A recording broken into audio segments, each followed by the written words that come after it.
आचार्य जी, मैं एक्चुअली 2016 में competitive exam दे के बैंक में लगा था। और उसके बाद ऐसा हुआ कि मतलब ये जॉब से मैं छोड़ूं, चाहे मुझे जो मैं करूं उसमें उतना पैसा मिले या ना मिले, मगर मैं कुछ ऐसा करूं जिससे लोगों के लिए मेरी ज़िंदगी काम आए। और ये काफ़ी लगभग 1 साल से ऐसा हो रहा है। और मैंने मतलब अंतरात्मा से बहुत आवाज़ आ रही है अंदर से। और अब जो फाइनल स्टेज ऐसा आ गया है कि मैंने ये डिसाइड कर लिया कि फरवरी एंड में मैं रिज़ाइन करूँगा। करो, बिल्कुल करो, बिल्कुल करो, बेशक करो। बस अपने आप को लेकर के यथार्थ में जीना, कल्पना में नहीं। अगर वास्तव में गंभीर हो किसी ऊंचे लक्ष्य के प्रति, तो अपनी सामर्थ्य को लगातार परखते रहना, क्योंकि ऊंचा लक्ष्य ऊंची सामर्थ्य भी मांगता है। तो आगे ज़रूर बढ़ना, पर व्यवहारिक रहना। एक तो बात यह है कि कह दिया कि आसमान तक जाना है, आसमान तक जाना है, भावना के आवेग में कह दिया, और अभी पंखों में जान कितनी है ये देखा ही नहीं। ये व्यक्ति आसमान से कोई विशेष प्रेम नहीं रखता, क्योंकि प्रेम तो बहुत गंभीर होता है अपने लक्ष्य को लेके। प्रेम तो ये बर्दाश्त ही नहीं कर सकता कि जो चाहा वो पाया नहीं। प्रेम तो जब कोई लक्ष्य बनाएगा तो उसको पाने के लिए पूरा प्रयत्न और पूरा आयोजन भी करेगा, है ना। बड़ा व्यवहारिक रहेगा प्रेम। वो जांचेगा, परखेगा कि जो लक्ष्य है उसको पाने के लिए क्या चाहिए, क्या है मेरे पास। ऐसे रहना, भावना के आवेग में मत आगे बढ़ना। लक्ष्य ऊंचा बना रहे हो, इससे सुंदर बात कुछ नहीं हो सकती। अब बहुत सतर्कता से देख संभाल करके आगे बढ़ते रहो और लगे रहो। ऐसे समझ लो कि लक्ष्य तुमने बनाया है हृदय से, पर रास्ता और संसाधन तय करो बुद्धि से। मंजिल बनाओ दिल से, लेकिन रास्ता और संसाधन तय करने में बुद्धि और दिमाग भी लगा लो। पहला काम दिल का रहे, मूल काम, केंद्रीय काम तो दिल का रहे। वहाँ दिमाग को हस्तक्षेप मत करने देना। लक्ष्य तुमने दिल से बना ही लिया है, बहुत अच्छा। अब बुद्धि का, दिमाग का पूरा उपयोग करो, गौर से देखो कि वहाँ तक पहुँचना कैसे है। ठीक है आचार्य जी, आप कह रहे हैं बुद्धि से उस लक्ष्य तक पहुंचना कैसे है, तो वो हमें सिर्फ ये देखना है कि क्या क्या हमें जो चीज़ें सीखनी है हम उस पे फोकस बिल्कुल करें। तुम्हारी ऊर्जा कितनी है, तुम्हारे पास समय कितना है, तुम्हारे पास पैसा कितना है, तुम्हारे पास योजना कितनी साफ और सुदृढ़ है, ये सब तुम्हें देखना पड़ेगा ना। जीवन कोई फंतासी और शायरी ही भर नहीं है कि पल भर का जुनून, पल भर का जज्बा और बात बन गई। पूरे जीवन की आहुति देनी पड़ती है, और जो कुछ तुम दे सकते हो आहुति में वो बड़ा कम है, बड़ा सीमित है। समय सीमित है, जीवन सीमित है, सब संसाधन सीमित है। तो उनका बड़ा बुद्धिपूर्वक इस्तेमाल करना है, नहीं तो छोटी सी जिंदगी वो बीत जाएगी। सामर्थ्य कितना है? सीमित। दिन कितने हैं? सीमित। धन कितना है? सीमित। बल कितना है? सीमित। लक्ष्य कैसा है? बहुत बड़ा। तो बुद्धिपूर्वक ही इस्तेमाल करना पड़ेगा ना। नहीं तो लक्ष्य मिलेगा नहीं। जो बहुत ऊंचा लक्ष्य बनाए, जो हार्दिक लक्ष्य बनाए, उन पर जिम्मेदारी आ जाती है कि फिर वो उस लक्ष्य की प्राप्ति के लिए बुद्धि का पूरा पूरा उपयोग करें। मंजिल दिल से, रास्ता और संसाधन दिमाग से।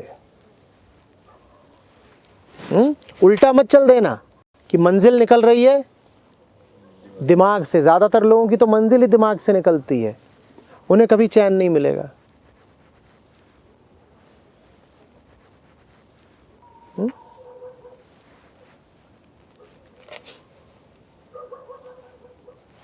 अब तुमने बड़ी जिम्मेदारी उठा ली है तो बहुत संभाल कर,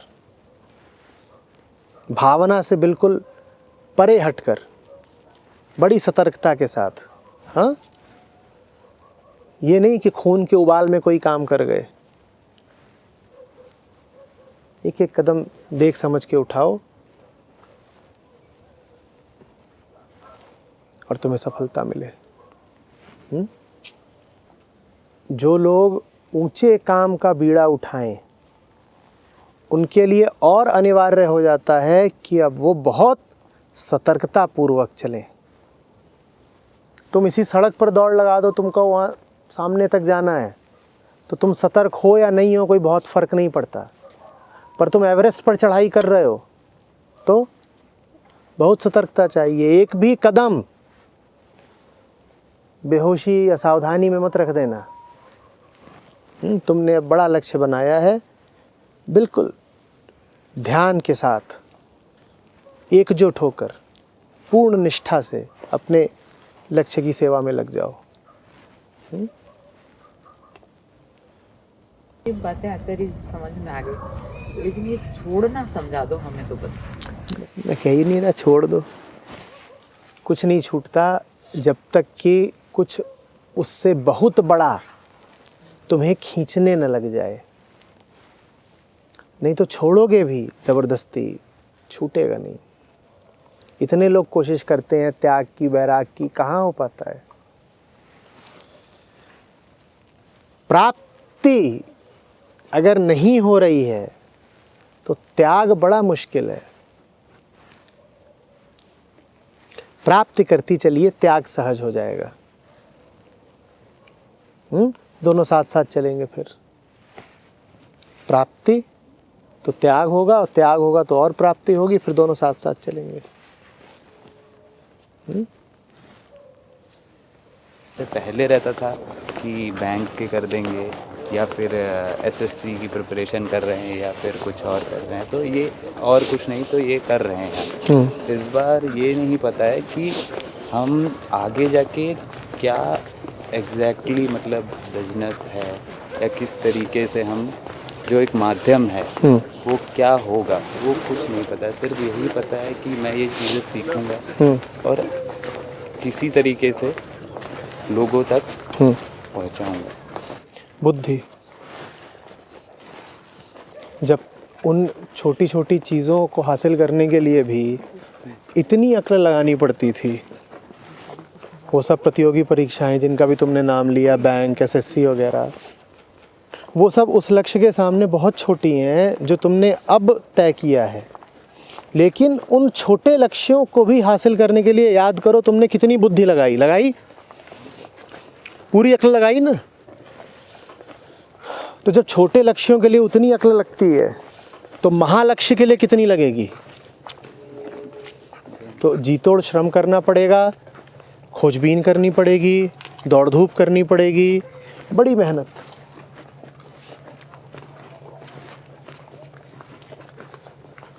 अपने सामर्थ्य को लगातार जांचते चलना,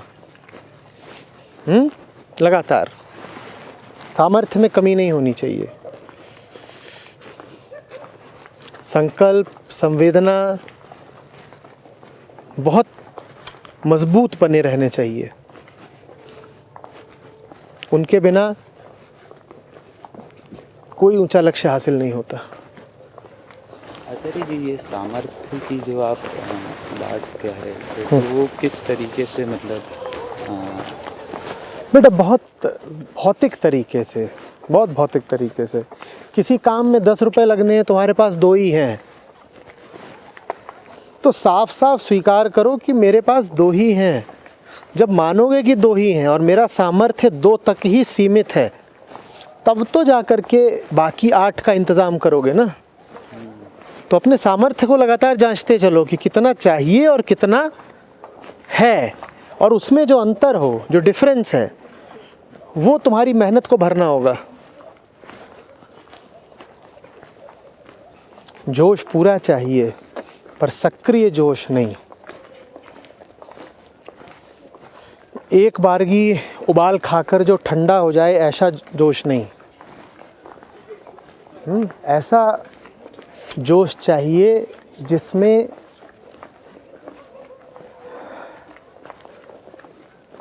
बड़ी दीर्घ अवधि हो।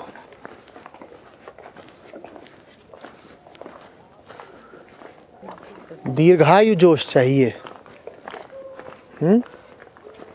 हल्के फुल्के जोश से बात नहीं बनेगी। मतलब जब तक जीवन काल रहे तब तक रहे।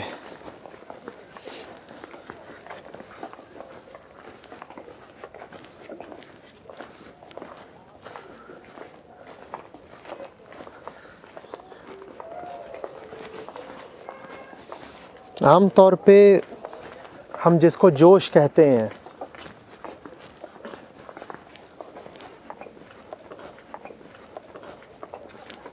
वो बिजली की कड़क जैसा होता है। जब है तब तो बहुत प्रबल, पर क्षणभंगुर। अभी था, अभी गया, है ना। हमको जोश चाहिए सागर जैसा, कि अनंत समय से लहरा रहा है और लहराता ही जा रहा है। इतना जोश है उसमें कि उसकी लहरें थम ही नहीं रही, थक ही नहीं रहा वो। तो जोश वो चाहिए जो थकान से आगे का हो।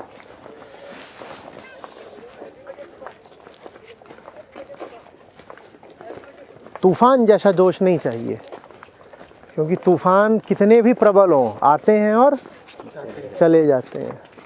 तूफानों वाला जोश नहीं चाहिए। ऐसे कह लो एक शांत जोश चाहिए। ऐसे कह लो कि गर्म जोश नहीं, ठंडा जोश चाहिए। ऐसा जोश नहीं चाहिए जिसमें बड़ी लपट हो, बड़ी आग हो, जो देखने में बड़ा प्रभावी लगे।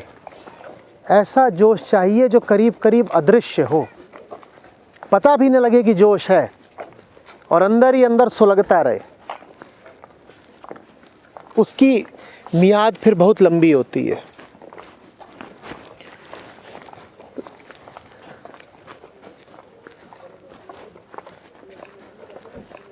पाँवों के दौड़ने जैसा जोश नहीं चाहिए, दिल के धड़कने जैसा जोश चाहिए। दोनों का अंतर समझते हो ना। पाँव कितना दौड़ेंगे, घंटा, 2 घंटा, 4 घंटा, फिर रुक जाएंगे, और दिल वो धड़कता ही जाता है। लेकिन पाँवों का दौड़ना दिखता है, दिल का धड़कना दिखता नहीं। दिल के धड़कने जैसा जोश चाहिए।